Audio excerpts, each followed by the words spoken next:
Señoras, señores, amigos, amigas, buenas tardes de nuevo. Celebramos esta tercera jornada del 12 Brumario Poético disponiéndonos a renovar la lectura anual de la poesía de Jorge Cuña Casasbellas y hermano.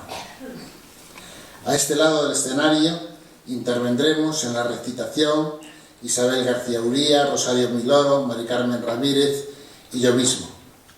Y en la música, el dúo Fírveda, integrado por Nerea Rodríguez al acordeón y Marina Hermida violín.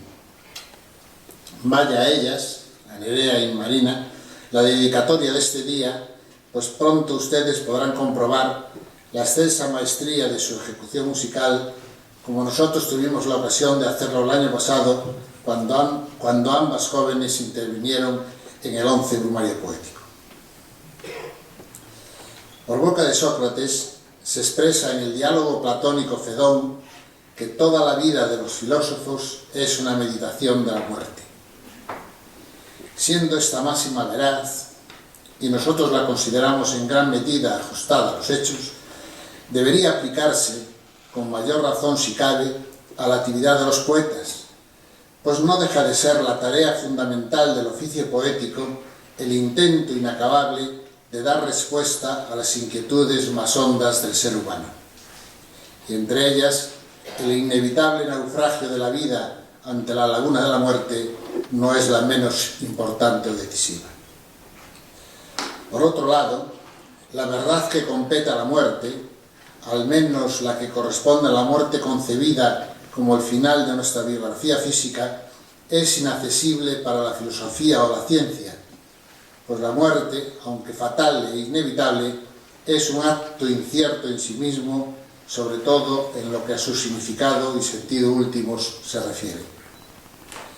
Desde esta perspectiva, solo la intuición poética, es decir, la poesía como arte excelso del lenguaje, está en condiciones de afrontar ese significado y sentido auténticos, una vez que el monoteísmo religioso dio a considerar, inútilmente por cierto, que su particular visión de la muerte como un mero tránsito hacia otra vida, esta sí intemporal, era la única verdadera y posible. La Premio Nobel de Literatura chilena, Gabriela Mistral, describe bien esta crispación frustrante y estremecida que provoca en el filósofo, que no en el poeta, la presencia de la muerte. Leemos el soneto de Gabriela Mistral dedicado a la archiconocida escultura El Pensador de Augusto Rodin. Dice así: con el mentón caído sobre la mano ruda, el pensador se acuerda que es carne de la huesa, carne fatal delante del destino desnuda, carne que odia la muerte y tembló de belleza. Y tembló de amor toda su primavera ardiente, ahora, el otoño, anégase de verdad y tristeza. El de morir tenemos tesa sobre su frente, en todo agudo bronce cuando la noche empieza, y en la angustia sus músculos se hienden, sufridores. Cada surco en la carne se llena de terrores, se tiende como la hoja de otoño al Señor fuerte, que le llama en sus bronces. Y no hay árbol torcido de sol en la llanura, ni león de flanco herido, crispados como este hombre que medita en la muerte.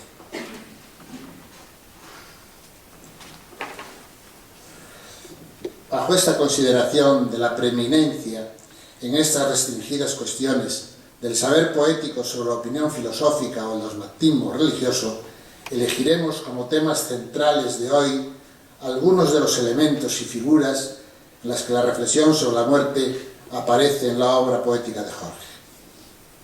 Con todo, el enfoque que hoy ofreceremos será novedoso respecto de otros brumarios poéticos. Pues esta noche confrontaremos la poesía de Jorge con los poemas de otros grandes autores, leyendo sucesivamente poesías y fragmentos poéticos de Jorge con otros del mexicano José Emilio Pacheco, de Ayn Bouri, de Vicente Alessandre, Belana Runi, Miguel Torga, Ovidio, Alto Laguirre, Omar Quellán o García Lorca. siempre en relación a aquellas leyendas e historias en torno al sacrificio y la muerte que todos ellos tratan en su obra.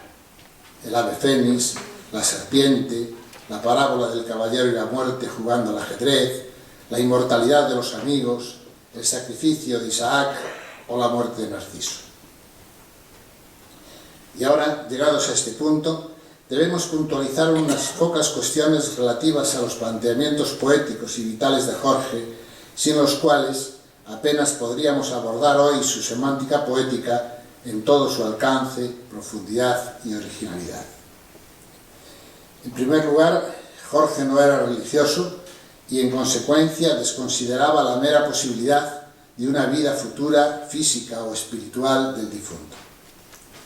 En segundo lugar, la preocupación que otorga a la poesía de Jorge un tinte trágico, solemne y enérgico no es en absoluto el temor a la Gran Señora, que a todos los seres humanos, presentes y futuros, ha de atender como lo atendió a él en 2005. Y mucho menos lo es que ante esa Gran Señora adoptase Jorge una actitud apocada, temerosa, débil o morbosa. Muy al contrario. Lo que sí inquietaba a Jorge, como a muchos otros antes y después que él, pues en esto no era nada original, era la posibilidad de ofrecer una respuesta plausible en relación al cabal sentido que pudiera ofrecerse a una existencia humana puesta en cuestión por la inexorable caducidad de la vida. Como expresan los dos versos de su padre, que fallecido en 1992 ilustran la tumba en que reposa Manuel Puignervás, dice: no basta tierra al hombre, camino y sepultura. No basta no ser nada y ser para la muerte. Y es sobre esta cuestión que Jorge desarrolla una esplendente y singular reflexión poética que prosaicamente podemos resumir así.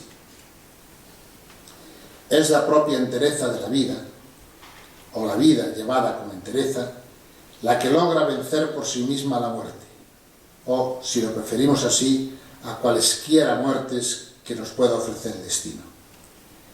Si la muerte es fatal e inexorable, la vida, por el contrario, es creadora y libre. Si la muerte es dura y determinada, la vida es abierta y azarosa, tenaz y comprometida. Es decir, según Jorge, lo que da sentido y destino propiamente humanos al azaroso avatar de la vida es precisamente la voluntad y el esfuerzo de encontrarle algún sentido, de asumirlo con radical coraje una vez hallado y, por último, materializarlo en cada ocasión en el acto mismo de toda creación poética, artística o reflexiva, pero sobre todo poética, porque es en el ámbito del lenguaje en el que esta batalla se libra.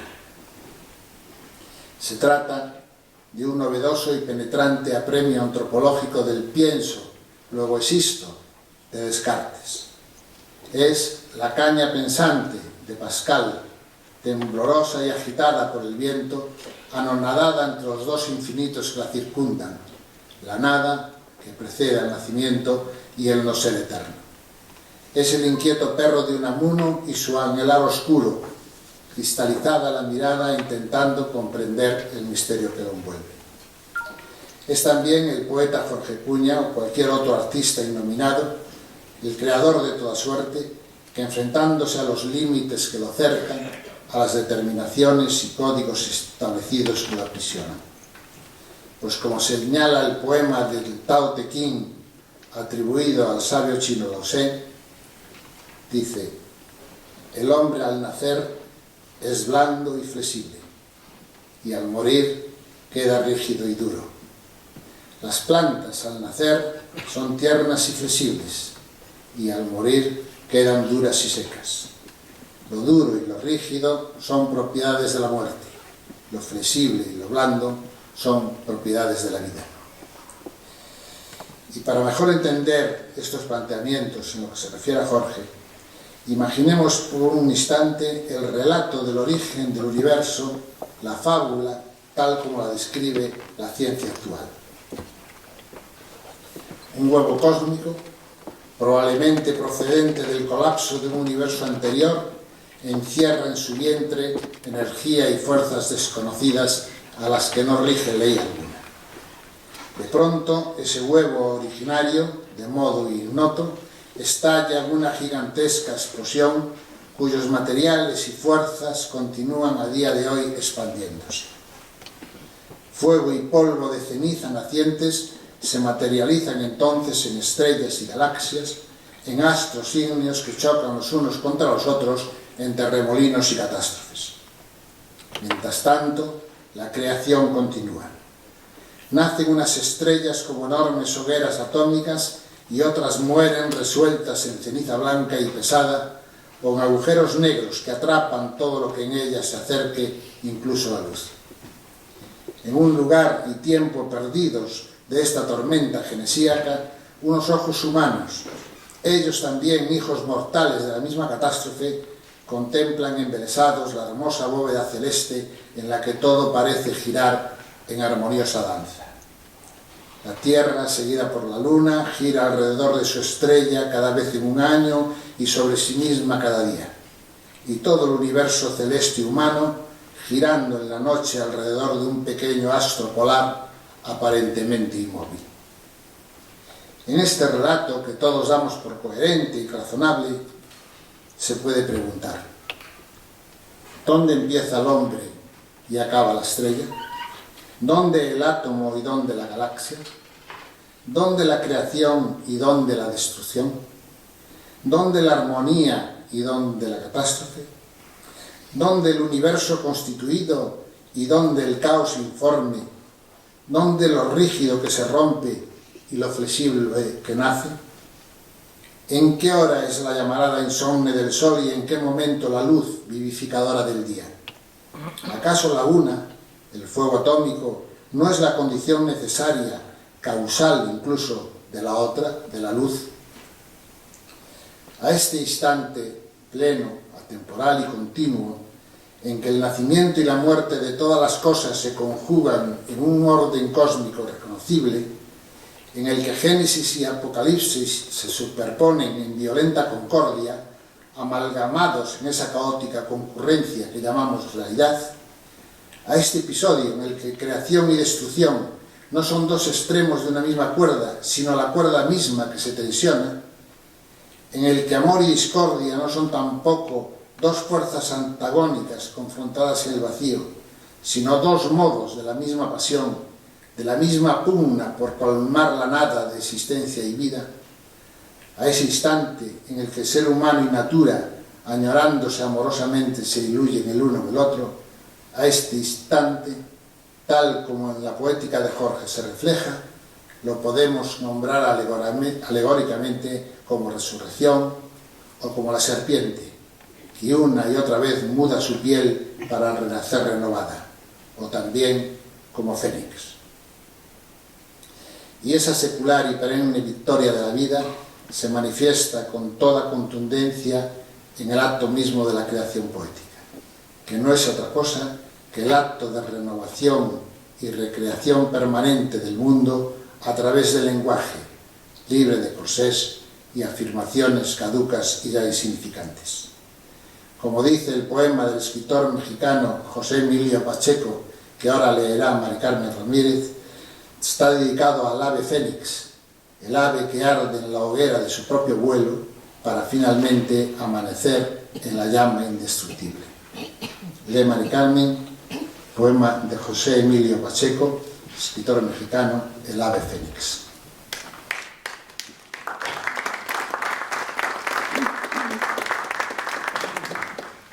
Arde en la hoguera de su propio vuelo.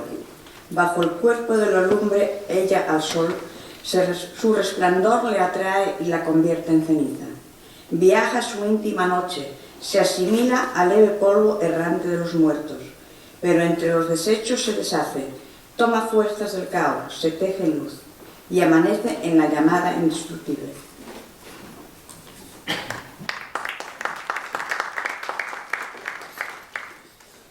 Realizadas estas advertencias previas, y aunque muchos de los presentes seguramente conocieron personalmente a Jorge Cuña, y compartieron su tiempo con él, en atención a los que no le hayan conocido, y también para mejor comprender su poesía, nos resulta necesario destacar algunas fechas y hechos básicos de su biografía. Jorge nació en 1945 en Vigo, en una vieja casa de la Rúa de Santiago. En 1951 se traslada con su madre a Pontevedra. A partir de aquí, el tiempo de la escuela, las primeras lecturas, los juegos, el instituto y, aun siendo muy joven, el primer amor. Ya durante la adolescencia se manifiestan en él las primeras señales de su entrega a la poesía, seguramente favorecidas por el hecho de que en la casa familiar la poesía era omnipresente, como correspondía a un padre poeta. Así, cuando Jorge llega a Santiago en 1962, con 17 años recién cumplidos, dispone ya de una formación poética envidiable y está en condiciones de elegir su propio camino poético. Tras superar los 2 cursos de estudios comunes en la Facultad de Filosofía y Letras de Santiago, se marcha a Madrid para seguir en su Universidad Central la especialidad de Lenguas Clásicas. Al poco de llegar a la capital, se incorpora como uno más a los grupos de estudiantes libertarios y anarquistas más activos en la lucha contra la dictadura. Él recordará esos años de la primera estancia en Madrid, entre 1965 y 1968, como los tiempos de la revuelta contra las instituciones, contra la universidad y su cultura muerta, contra el Estado y su mentira, contra la urbe y el desarraigo de la naturaleza, contra el lenguaje afirmativo del poder y por el encuentro con la palabra y la sintaxis libres, abiertas y primigenias. Sigue entonces su camino poético sin someterse a ninguna de los grupos y círculos poéticos más influyentes del momento. Ese primer periodo madrileño se lo acaban abruptamente. Ingresa por breve tiempo en la cárcel en abril de 1968 y es juzgado por el Tribunal de Orden Público al año siguiente. Su procesamiento por el Tribunal Especial trae consigo la orden inmediata de incorporarse al servicio militar por año y medio. Una vez acabado el servicio militar y libre de la amenaza del Tribunal de Orden Público, Jorge regresa a Pontevedra en 1971, donde fijará su residencia por unos años. En 1972 decide publicar su primer libro, Serpigo, con los poemas escritos entre el 63 y el 68.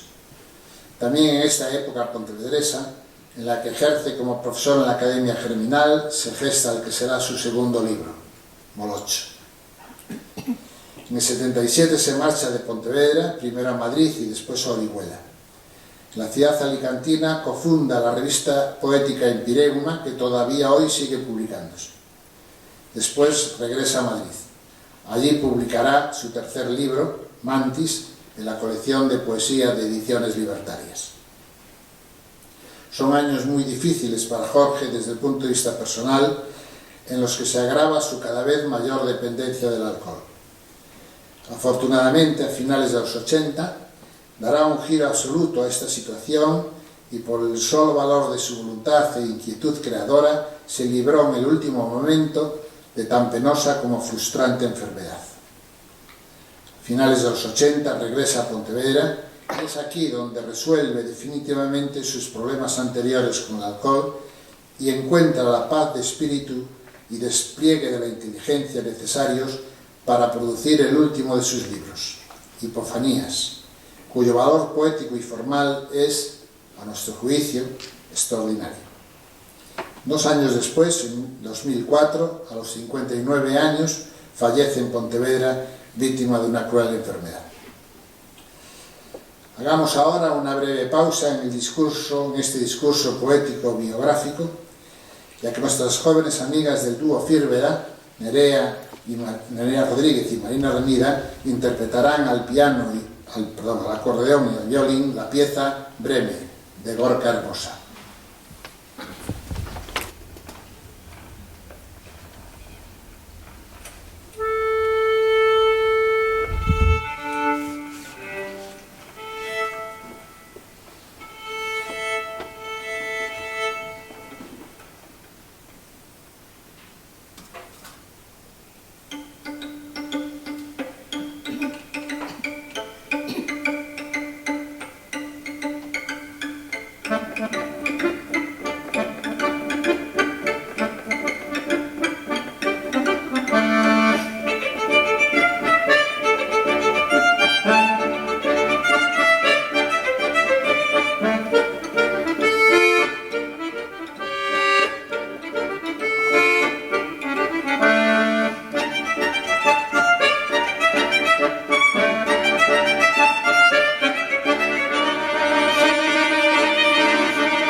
Decíamos antes que el primer libro publicado por Jorge llevaba por título Serpigo, cuyo tema central está expresamente contenido en su escueto título. Serpigo, según la definición académica y médica clásicas, es la llaga y la úlcera que cunde, avanzando como serpiente, ahí el nombre, por el extremo anterior al tiempo que cicatriza por el posterior. Concordante con esta definición, el Serpigo de Jorge es, en su primera lectura, una metáfora de la vida, considerada ella también como una herida que avanza serpenteante, mientras la infancia, la juventud y la edad van quedando atrás cicatrizadas. El presente es doloroso, la nostalgia del pasado es un mirar hacia atrás lo que ya está muerto, y el futuro no nos adelanta su sentido, sino en la fatídica condena de lo que nos espera.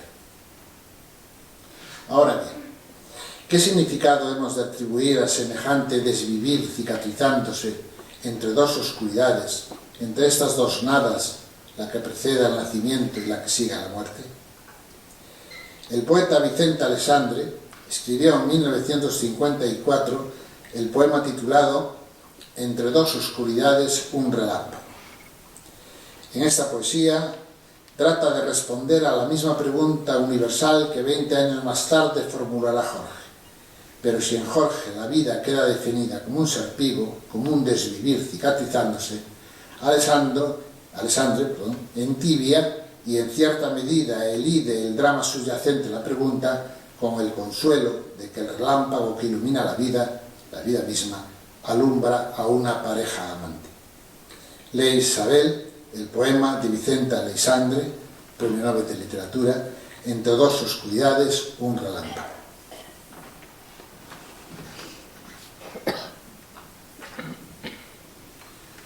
Sabemos a dónde vamos y de dónde venimos.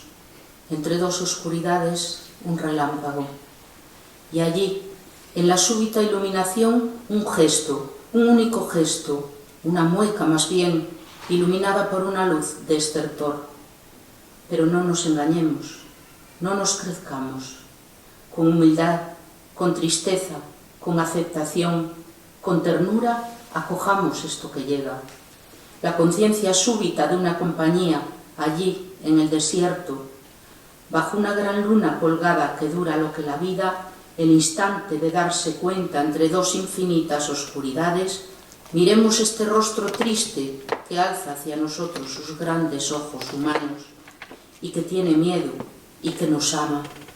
Y pongamos los labios sobre la tibia frente y rodeemos con nuestros brazos el cuerpo débil y temblemos sobre la vasta llanura sin término donde solo brilla la luna del estertor.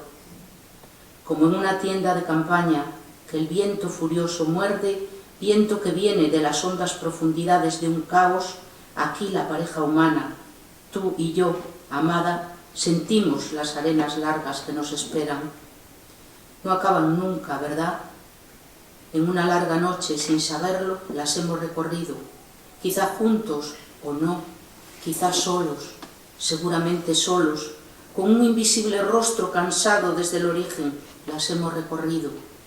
Y después, cuando esta súbita luna, colgada bajo la que nos hemos reconocido, se apague, echaremos de nuevo a andar, no sé si solos, no sé si acompañados, no sé si por estas mismas arenas que en una noche hacia atrás de nuevo recorreremos, pero ahora la luna colgada, la luna como estrangulada, un momento brilla.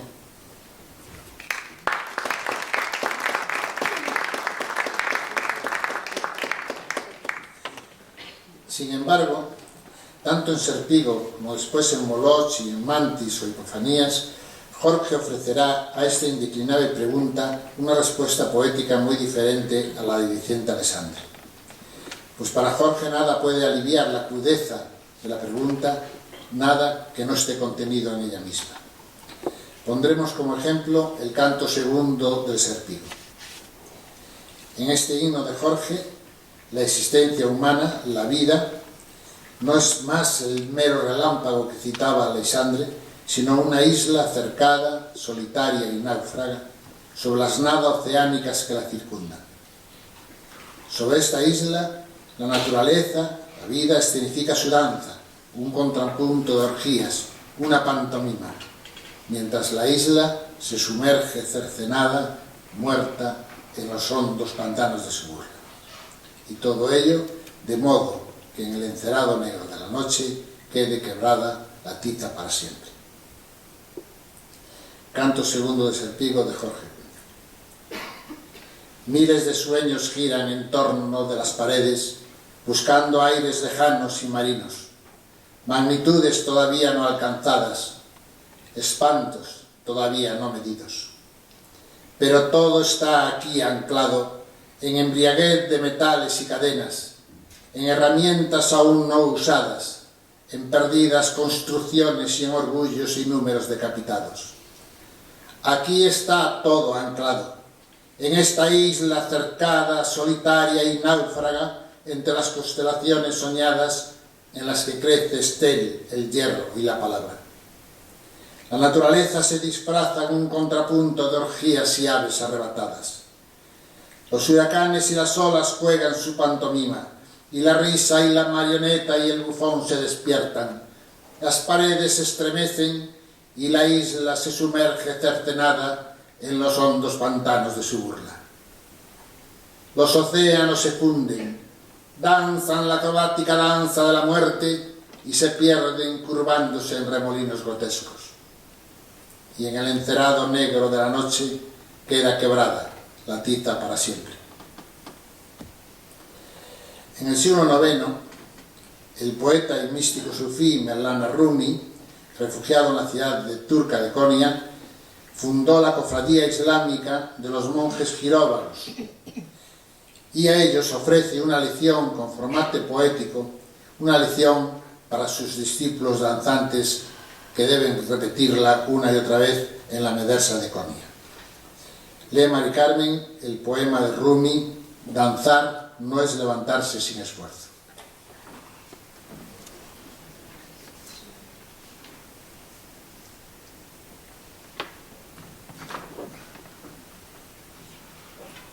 Danzar no es levantarse sin esfuerzo como una mota de polvo en el viento. Danzar es alzarse sobre ambos mundos, haciéndose pedazos el corazón y entregando el alma. Danzar donde puedas partirte en pedazos y abandonar totalmente tus pasiones mundanas.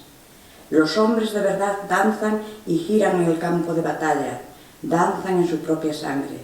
Cuando se entregan, baten palmas. Cuando dejan atrás las imperfecciones de sí mismo, danzan. Sus poetas tocan desde adentro y océanos enteros de pasión hacen espuma en la cresta de las olas.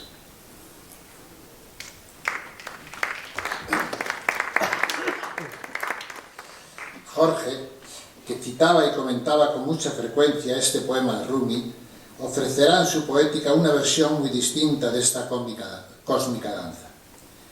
Liberada de todo misticismo quietista y sufí, la danza espectral de los monjes giróvagos cobra en Jorge las dimensiones del gran remolino y la vorágine originarias del mundo, del baile alucinado de las cosas emergiendo del caos. De lo que se habla en ambos poemas, en el de Jorge y en el de Rumi, es de la danza universal que a todo y a todos envuelve y nutre. Danza de los hombres que giran y se elevan, en el de Rumi, y peonza sin fin de los cielos y los humanos, en Jorge. Danza de la vida y estremecimiento de la tierra en la tiranía de los conflictos, en el poema de Jorge, o danza del éxtasis sobre el campo de batalla y la propia sangre, en el texto de Rumi. Rumi dicta a sus discípulos el significado de la danza, pero en Jorge el propio poema es la danza misma. Danzan los versos en un endiablado ritmo y danzan las palabras en el temblor de sus significaciones. De tal modo que el danzar del universo entero no tiene otra finalidad que sí mismo, su repetido renacimiento y eternidad. Dicen los poemas de Jorge: es la hora de la danza. Ballet, mágica pantomima. Los vientos y desiertos, pantanos y las dunas y los ríos acabarán poseyéndose a sí mismos en el sarcasmo de sus fuentes. Las entrañas de la tierra despiertan a sus muertos. Ellos fecundan la mortaja nodriza que amamanta al lobezno y al cordero, que nutre al árbol donde pueden fructificar las hogueras, gérmenes, recuerdo definitivo en la tiranía de los conflictos. Y arde, arde al fin, arde el viejo pergamino de los tiempos. Los océanos se funden, danzan la acrobática danza de la muerte y se pierden curvándose en remolinos grotescos. Maternidad, laberinto donde se ocultan los no nacidos, y nacidos y danzan y salmodian la existencia afirmativa. Vientos y bosques agudizan las flechas de su ira, las aves y las aguas burlesca danzan la locura desterrada de los hombres. El deseo en vano arranca esquirlas a lo que separa, es irreversible ya el tiempo y es hambre perpetua. Donde rosado acoplamiento con tímida aurora, donde la danza con azules exhalaciones marinas, donde el vivir anónimos milagros de la materia. Se contorsiona el aire, danza, liberadora danza, cimas de oro, relámpagos, águilas, y las palabras dan caza a su reflejo en las aguas maternales, ondulación de fuegos en que arden los nombres. Suele entenderse por cosmogonía el conjunto de relatos que pretenden dar respuesta al origen del universo y de la propia humanidad. La mayor parte de las cosmogonías, cada una con su particular narración y simbolismo, suelen considerar que antes del cosmos, del universo ordenado y armonioso, nada había sino un no ser, acaso un caos informe. El poeta romano Ovidio se referirá a estos tiempos originarios, a los tiempos del caos, en el libro primero de las Metamorfosis. Lee Charo Miloro la descripción del caos originario por el poeta latino Ovidio.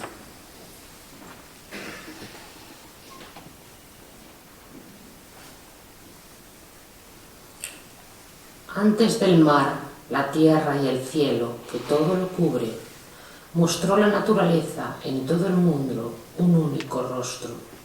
Caos se llamaba, una ruda, informe masa, no más que un peso inerte y desunidas las semillas de las cosas, reunidas se confusa amalgama. Entonces ningún titán sol daba al mundo su luz, tampoco la luna Febe renovaba en ninguna creciente sus cuernos, ni la tierra se encontraba suspendida en medio del aire, que no la rodeaba, equilibrada en su propio peso, ni el mar había extendido sus brazos marcando los confines de la tierra. Y por donde quiera que hubiese tierra, había también aire y agua, con lo que ni la tierra era sólida, ni vadeable el agua, ni el aire luz. Ninguno conservaba figura propia. Cada uno era un obstáculo para los otros, porque en un solo cuerpo lo frío luchaba contra lo caliente, lo húmedo con lo seco, lo blando con lo duro, y con lo desprovisto de peso, lo pesado.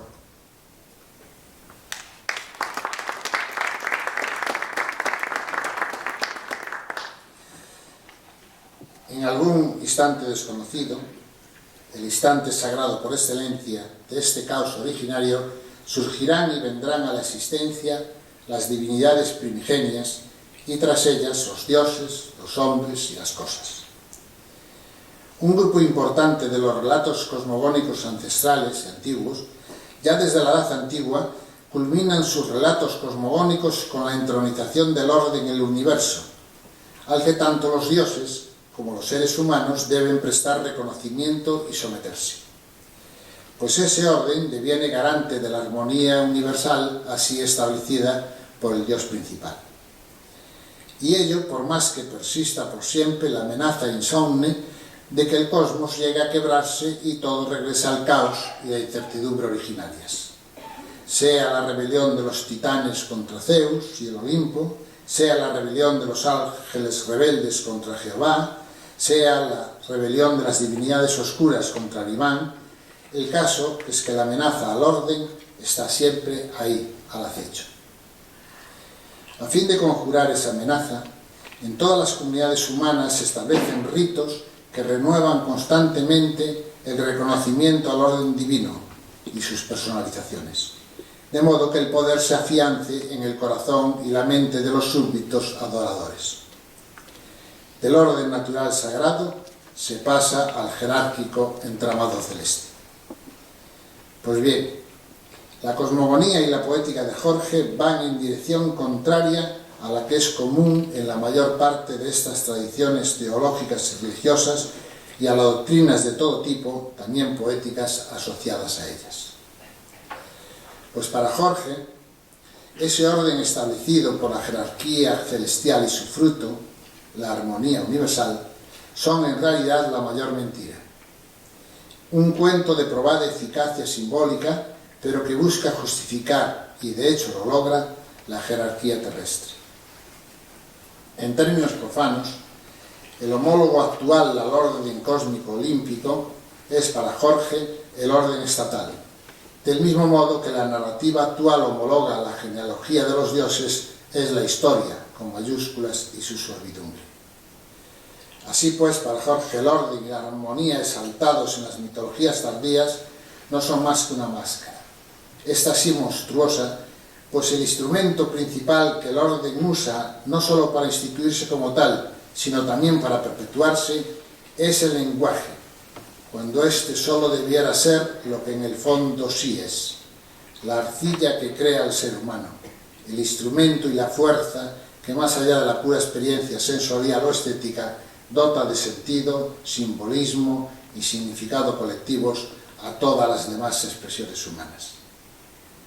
Para expresarlo en sus propias palabras, el poeta, como cualquier otro mortal sobre la tierra, ha de mantenerse en permanente y desigual lucha contra los códigos que transforman el lenguaje en un mero instrumento de lo útil previamente definido, en un arma en manos de muertos para extender su muerte. Así pues, de este modo tan radical, Jorge invoca a esas fuerzas oscuras, a esas divinidades anteriores a los dioses fundadores de orden y que han sido arrojados por los dioses poderosos al mundo subterráneo, para que ahora consumen el eterno asalto del Olimpo, del orden sagrado y de lo determinado. El Apocalipsis, en que deviene esta lucha, no le atemoriza, pues toda lucha es siempre una lucha definitiva y el orden olímpico, el Zeus, es sencillamente la muerte y su inexorabilidad.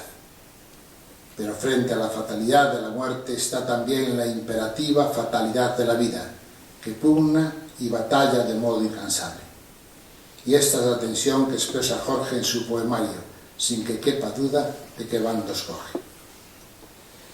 En este sentido, la obra de Jorge puede ser considerada en su conjunto como un poema por la insurrección apocalíptica contra el estado sagrado y la corte celestial, contra los Olimpos, llevado a cabo por las potencias creadoras convocadas por el poeta. La creación poética es también la rebelión, pues solo en ella se encuentra la respuesta al sinsentido de la existencia. Frente a la descripción poética del caos hecha por Ovidio y que antes leímos, o la rebelión satánica de Milton, en Jorge, la batalla, el caos, el origen, el apocalipsis o el holocausto están en el mismo poema. Son el poema uno y el mismo episodio, verso a verso. El brasero en que ha de arder Fénix. Como ejemplo, el fragmento del canto segundo del Moroch. Es la hora hermana del crepúsculo, donde guerreros que bebieran derramarán la sangre, disponen la mesa del sacrificio y sobre el manto que la cubre trazan el camino del holocausto. Vientos y bosques agudizan las flechas de su ira, las aves y las aguas burlesca lanzan la locura desterrada de los hombres, y vosotras, águilas celestes, mensajeras de las cumbres, extraños habitantes, las garras afiláis y florece la muerte. Trazado está el camino del holocausto. El acróbata y la muñeca juegan al amor, las naciones se despiertan y a las llamas ofrendan su ternura, coronan de guirnaldas el exilio en la noche, desgarrada la distancia, doliente desterrado de la madre, huésped no más allá de la tierra, y ciñen sus cuerpos con los escudos del combate.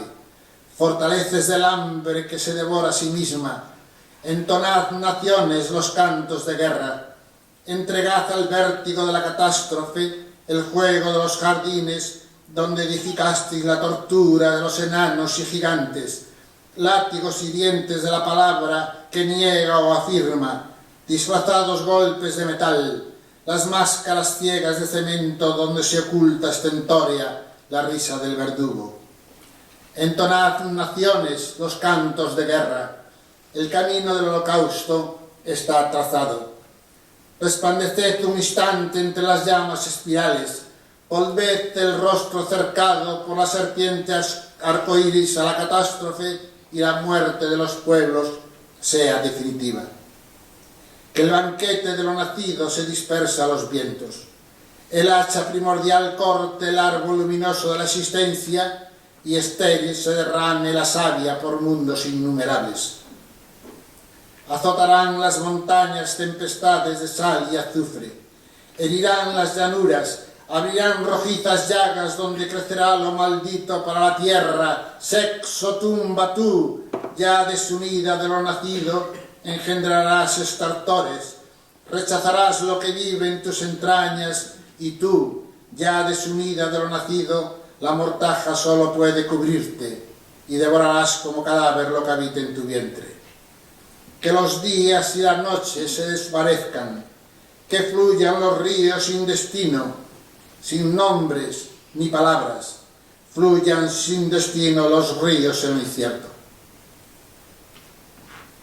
Ahora, Marina y Nuria interpretarán la pieza Fratres, hermanos, del compositor estonio Arvo Pärt.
Mantis, el tercero de los libros de Jorge, es el único poemario que no tiene la estructura propia de una celebración ritual e hídrica. Se trata de un monólogo lírico, de una elegía en verso libre, evocadora de dos amigos muertos ambos en trágicas circunstancias. Ignacio Aldecoa, que en un amanecer suicida se abrió las venas, y Antonio Sendino, al que atropelló un camión desconocido venido de la niebla y rumbo a la niebla. El cadáver de nuestro amigo apareció tiempo después, orillado a la carretera y con las señales del golpe mortal recibido. Ignacio, Antonio y Jorge compartían la misma pasión por el ajedrez. Cuando Ignacio Aldecoa estaba preso en la cárcel de Carabanchel, lo habían alojado en la celda contigua en la que estábamos Jorge y yo mismo. Jugaban entonces ellos al ajedrez, dando golpes en la pared según un código que habían establecido entre ellos. Cito estas circunstancias porque están muy presentes en el poema y conocerlas facilita la comprensión de ciertas metáforas, versos y pasajes que hoy leeremos. Una vez más, los temas centrales de Mantis son la muerte y la nostalgia de las presencias perdidas. El poema se adentra en el espacio intemporal de la muerte, la cual permanecerá latiendo sus fatídicas alas a lo largo de todos los versos hasta el insólito final, en el que los amigos muertos habrían conquistado la inmortalidad, sea cual sea la forma de existencia que los habita. Fragmento inicial de Mantis. Tañían las campanas. Se hizo crepúsculo. Voces martilleantes, el ángelus, despertad a los muertos, a aquellos que elegidos implacables las horas, flores ciñeran, amargas, amarillas su cintura, leve anillo, mensajero no, maldita la esperanza, ciega lengua sin aurora a los frutos imposibles. Muda venganza ofrendada torpe, los vivientes hubieron invocado crueles, fúlgidos destinos, íntimas, inesperados placeres, sonoridades en las hondas bodegas sensitivas que habrán fermentado grotescos los misterios. Despertad a los muertos. Tañían las campanas, y entre ellos a aquel que tan cerca estuvo ahí de la ternura, tocando la nada que la existencia le ofrecía, pues abrir no rechazaste las venas al viento. Cuando temblores fueron azules cortinajes, cuando trenzas de oro quisieron corporales arrancar de tu frente, trágica memoria, acaso plácida nostalgia de lejanos esponsales, apenas llamándote, ignoranda dulcedumbre, coronas de flores nunca imaginarias. Sí, estiércol revolviéndose en la tierra, abriste las venas al viento, una no deseada amanecida. A lo largo de este poema, Jorge trata diversas declinaciones relacionadas con los mitos de la muerte y en particular de la muerte suicida y sacrificial. Como hemos dicho, la primera de esas declinaciones que aparece en el poema es la del jugador que entabla contra la muerte una partida de ajedrez, sabiendo que al final la victoria será siempre la de su contrincante. Le siguen el sacrificio de Isaac, el suicidio de Narciso y después otros muchos Caronte.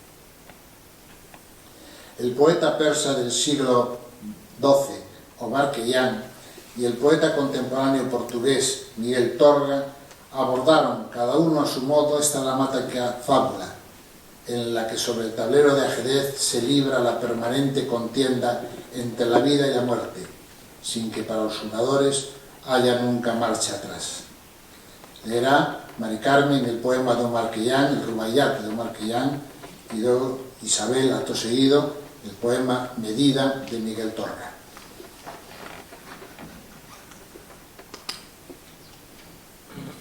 Porque esta vida no es, como probaros espero, más que un difuso tablero de complicado ajedrez. Los cuadros blancos, los días, los cuadros negros, las noches. Y ante el tablero, el destino acciona allí con los hombres, como con piezas que mueve a su capricho y sin orden. Y uno tras otro al estuche van, de la nada sin nombre.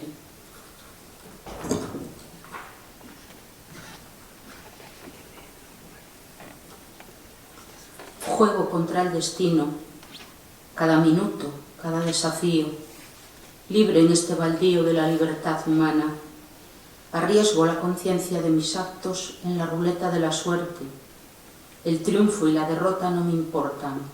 Ningún triunfo vale el sol que lo dora, y ninguna derrota lo es en la muerte que tenemos cierta. Quiero solo descubrir lo que puedo y no puedo, sin poder nada. Aprendo a conocer mi tamaño por la manera como pierdo o gano.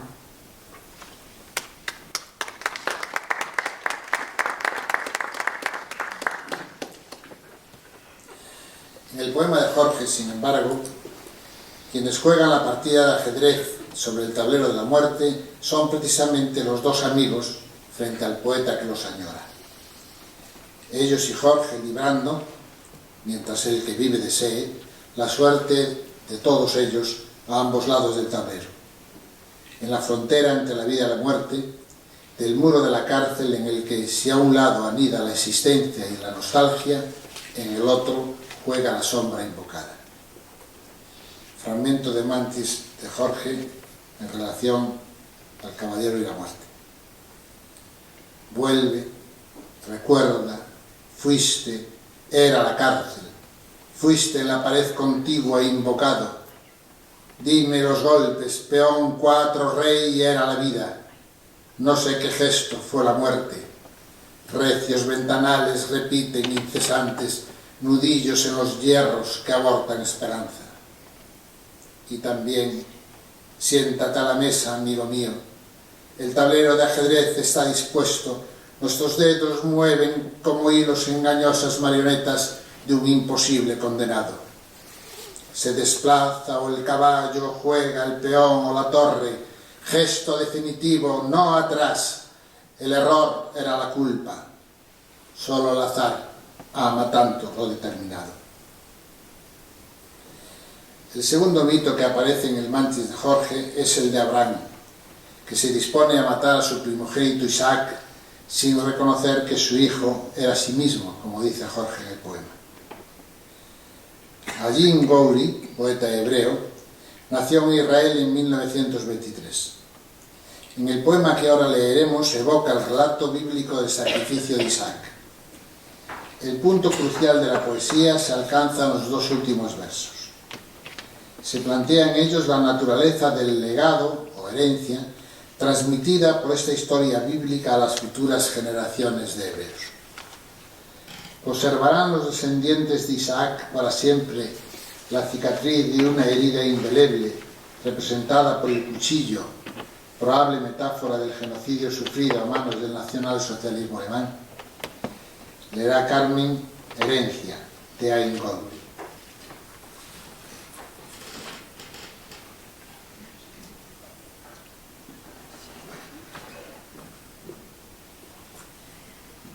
El carnero llegó el último de todos, y Abraham no sabía que llegaba en respuesta a la pregunta del niño, del primero de su simiente en el ocaso de sus fuerzas. El anciano alzó la cabeza, viendo que esto no era un sueño, y el ángel frente a él dejó caer el cuchillo de su mano. El niño, libre de las ataduras, vio la espalda de su padre. Isaac, como cuenta la historia, no fue inmolado, vivió muchos años, vivió lo que el placer le ofrecía hasta que se apagaron sus ojos. Pero legó a su progenie una marca. Nacen con un cuchillo en el corazón.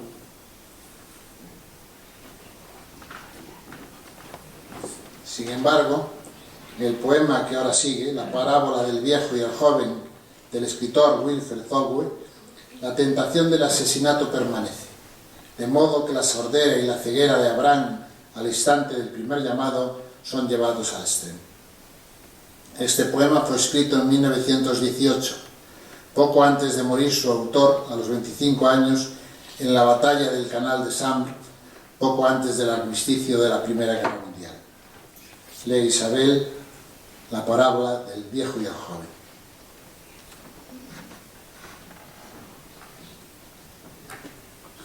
Así pues, Abraham se levantó, cogió la tabla y partió, y se llevó el fuego consigo y un cuchillo. Y mientras avanzaban, ambos juntos, Isaac habló el primero y dijo: «Padre, mira los preparativos, fuego y metal, pero ¿dónde está el cordero para este sacrificio?». Entonces Abraham ató al joven, lo ató con correas y tirantes, y construyó parapetos en las trincheras, y agarró el puñal directo para clavarlo en su hijo. Cuando he aquí que un ángel lo llamó desde los cielos, diciendo: «No oses tocar al muchacho, ni le hagas nada. Mira, un cordero atado por los cuernos. Ofrece en sacrificio el cordero en lugar del muchacho». Pero el viejo nunca hará eso, sino que sacrificará a su hijo y la mitad del germen de Europa, uno a uno.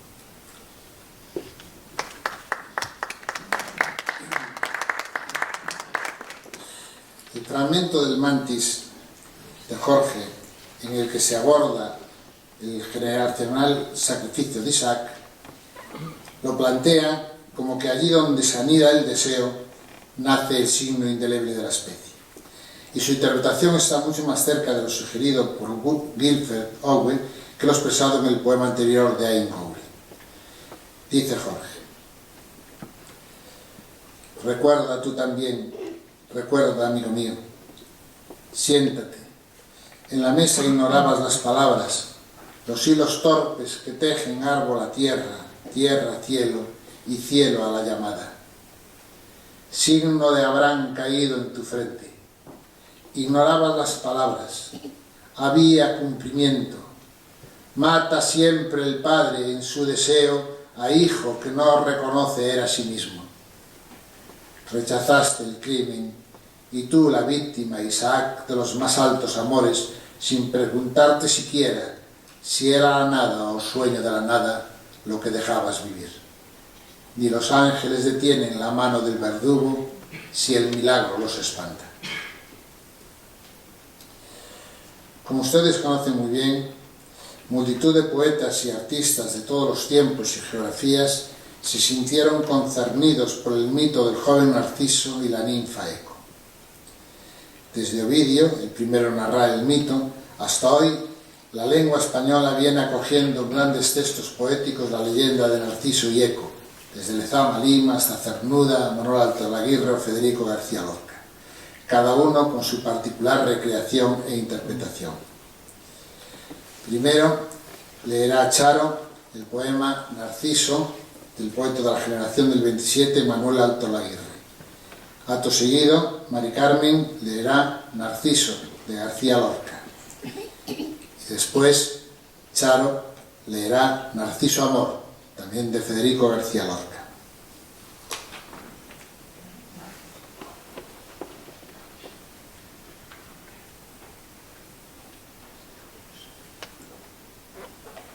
Manuel Altolaguirre. Traigo mi soledad acompañada de cuantos seres son mis semejantes. Vengo solo, tan solo que conmigo toda la humanidad solo es un hombre. Vengo a verme en las aguas de la vida, en el lago remoto que revela la verdad de las cosas, lago o río, espejo de la muerte del que vive, ser inferior y rencoroso el hombre. Las flores nos entregan sus desnudos para tejer amargas vestiduras. Se deforman los troncos de los árboles para el triste descanso en el que gime. Nada el hombre es por sí, todo lo debe al dulce sacrificio de las flores. Plantas, creced a orillas de este lago, en donde canto las tristezas mías. Nada temed, columna de los árboles, no necesitan tablas mis navíos. Quiero vivir mi muerte, vuestras vidas, vuestra quietud o libertad imito. No más esclavo ser, Narciso siempre.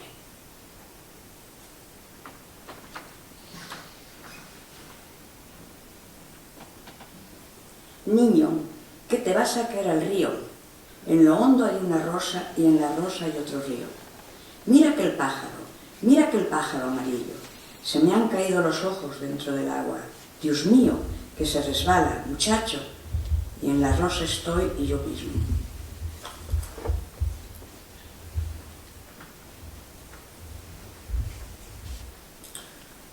Narciso, tu olor y el fondo del río. Quiero quedarme a tu vera, flor del amor, Narciso. Por tus ojos cruzan ondas y peces dormidos. Pájaros y mariposas japonizan en los míos. Tú diminuto y yo grande, flor del amor, Narciso. Las ranas, qué listas son, pero no dejan tranquilo el espejo en que se miran tu delirio y mi delirio. Narciso, mi dolor y mi dolor mismo.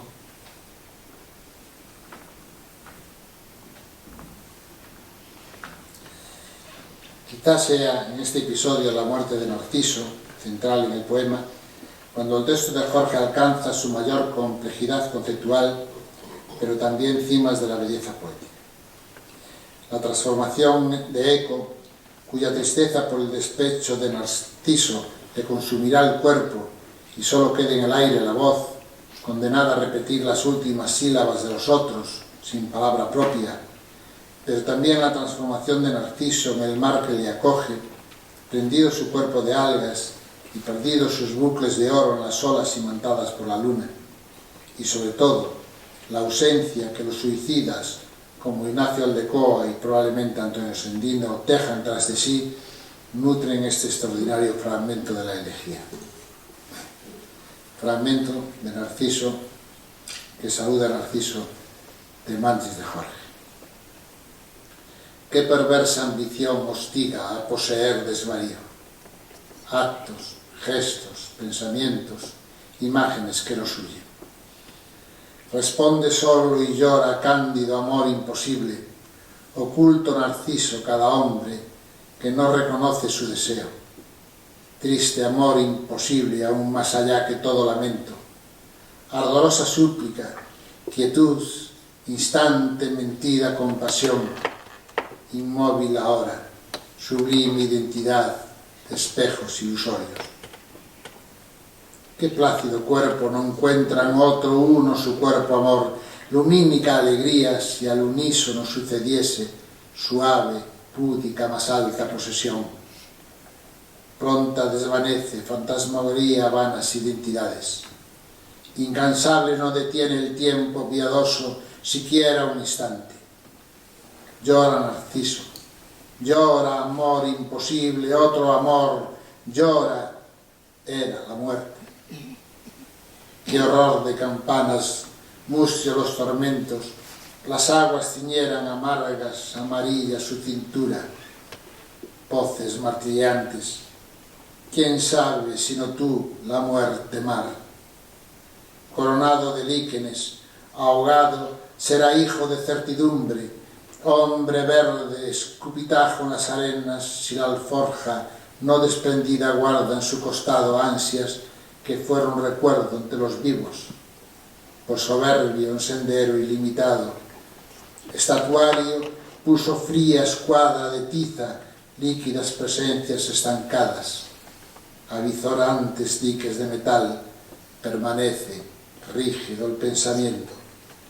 Salobre cuida sonriente en alforja la mortaja, naufragio de su cuerpo que convirtió en ahogado. Estamos ya en la antesala final de esta jornada poética, tercera del 12 Brumario. El dúo Firveda, Marina y Nerea interpretarán el poema musical Oblivion del compositor argentino Astor Piazzolla.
conocimiento de cómo la vida de cada ser humano puede adquirir un sentido y una significación trascendentes, pese a no ser otra cosa que un tránsito efímero.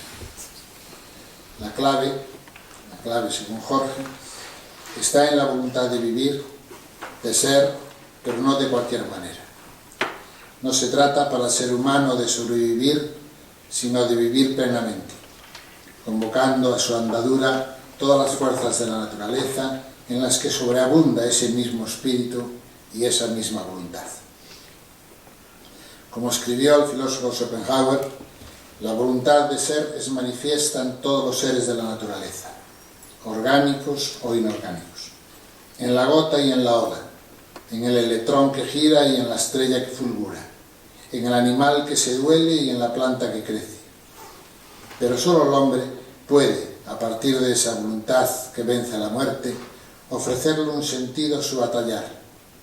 Puede el hombre conocer, puede ver, puede hablar, construir la palabra, construir el poema y finalmente, cuando llegue la mala hora, poder decir, como decimos de Jorge, no ha sido en vano. Gracias y ahora sí, les pido un aplauso para todos los que estuvieron.